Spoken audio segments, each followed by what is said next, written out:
there's never going to be a sense of peace, a sense of balance.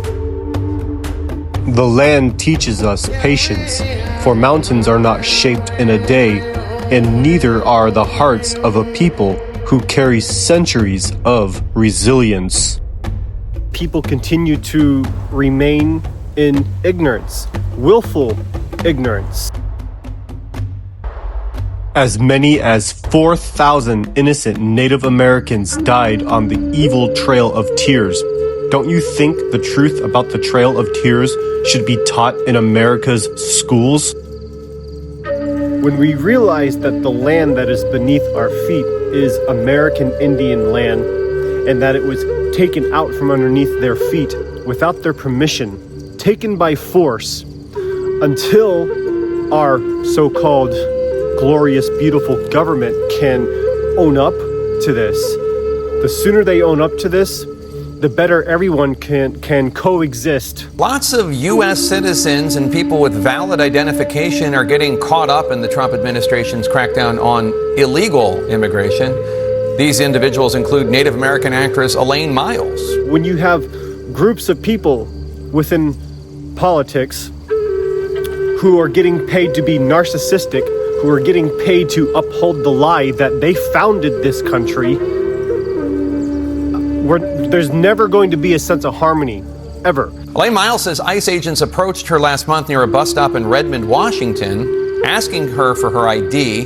When Elaine Miles gave them her tribal ID, which is federally recognized, she says one of the ICE agents called it fake. Because what it boils down to is that whether the Democratic Party says this or the Republican Party says this, they're both the same.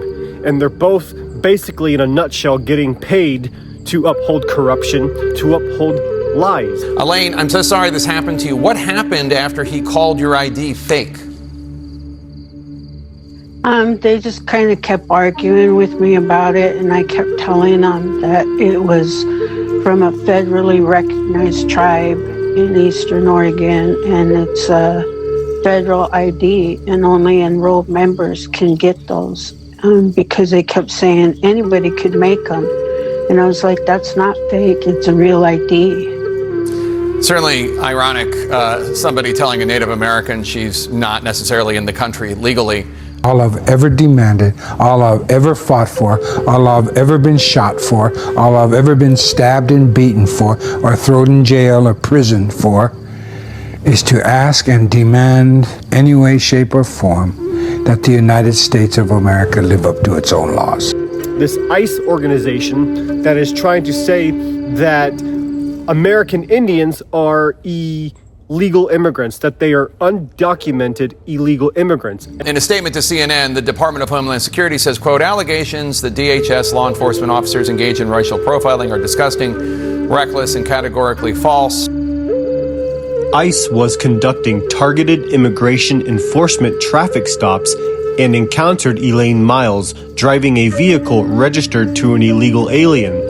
She was never arrested. Any claim that ICE questioned her tribal ID are false. ICE agents are trained to recognize tribal IDs and accept them as proof of status. What happened after he called your ID fake? They just kind of kept arguing with me about it, and I kept telling them that it was from a federally recognized tribe. And that is an outrage. That is, in my mind, the biggest insult to the American Indian. Me being Cherokee, I highly uphold and respect the American Indian culture. Why? Because they have such a strong-rooted belief in equality, being humble when it comes to the land, wanting to put differences aside. And some groups still have a lot of resentment, and I don't blame them. And the reason why I don't blame them is because we had a group of foreigners who came here on the Mayflower. They were foreigners in a foreign land, and the Bible specifically teaches not to mistreat the foreigner. And it was the American Indians who were willing to work together in harmony, who were willing to put differences aside and to be as one.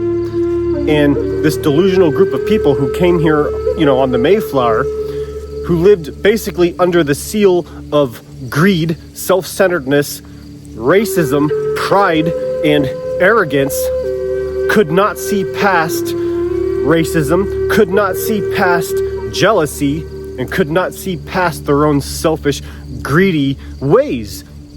It's like they couldn't handle that responsibility.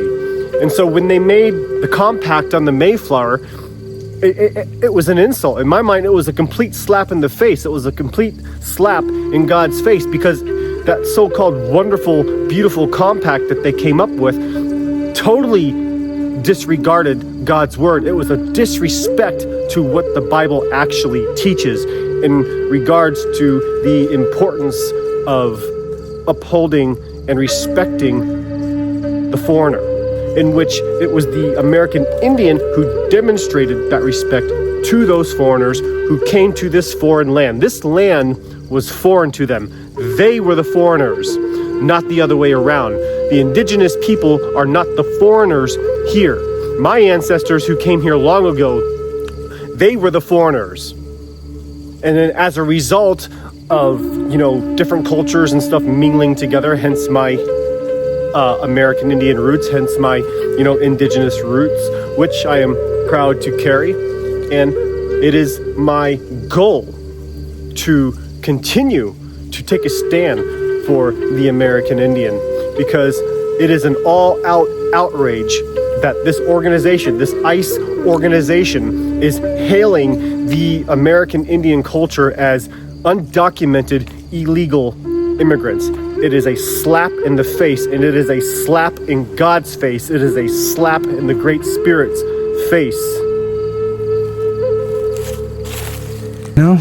The way America is going, it is radical to want to be lawful. It is radical to demand that your government live up to the law.